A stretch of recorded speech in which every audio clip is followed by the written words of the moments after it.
মনসবদারি ও জায়গিরদারি প্রথা। মুঘল শাসন ব্যবস্থায় সর্বপ্রথম মুঘল সম্রাট আকবর মনসবদারি প্রথা প্রচলন করেন। তার সামরিক ও বেসামরিক ব্যবস্থার ভিত্তিই ছিল মনসবদারি প্রথা। মনসব কথাটির অর্থ হলো পদমর্যাদা।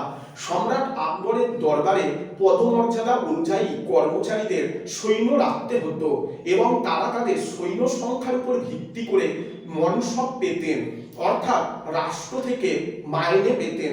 কখনো কখনো এই মাইনে নগদে দেওয়া হতো, আবার কখনো কখনো বা তাদের কিছু পরিমাণ জমি জায়গির হিসেবে বা জমিদারি হিসেবে দেওয়া হতো, যেখান থেকে তারা যে রাজস্বটা আদায় করতেন সেই রাজস্ব দিয়ে নিজেদের সৈন্যদের খরচ চালাতে পারতেন। এইভাবে মুঘল শাসন ব্যবস্থায় মনসবদারি ব্যবস্থার ক্ষেত্রে 33টি স্তর লক্ষ্য করা গেছে। সবচেয়ে নিম্ন স্তরে ছিল 10 জন সেনা এবং সবচেয়ে উচ্চ স্তরে ছিল 10,000 সেনা। তবে এক্ষেত্রে উল্লেখ করতে হয় যে 5,000, 7,000 ও 10,000 এই যে বড় বড় মনসবগুলি, এগুলি সাধারণত রাজ পরিবারের লোকেদের জন্য বা রাজ পরিবারের নিকটস্থ ব্যক্তিদের জন্য সংরক্ষিত থাকত।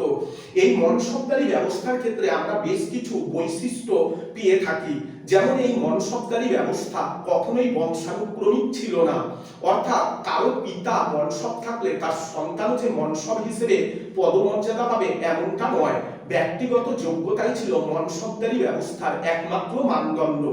দ্বিতীয়ত, মনসবদারদের এক জায়গা থেকে আরেক জায়গায় স্থানান্তরিত করার প্রথাও চালু ছিল। এছাড়াও মনসবদারি ব্যবস্থায় সবার উপরে ছিলেন সম্রাট নিজে, অর্থাৎ কোনো ব্যক্তির মনসব পদ পাওয়া বা মনসব পদ টিকে থাকা এটা পুরোপুরি নির্ভর করত সম্রাটের মর্জির উপর। অর্থাৎ মনসব পদ পাওয়া, পদাবনতি বা পদোন্নতি পুরোটাই সম্রাটের ব্যক্তিগত ইচ্ছার উপর নির্ভর করত।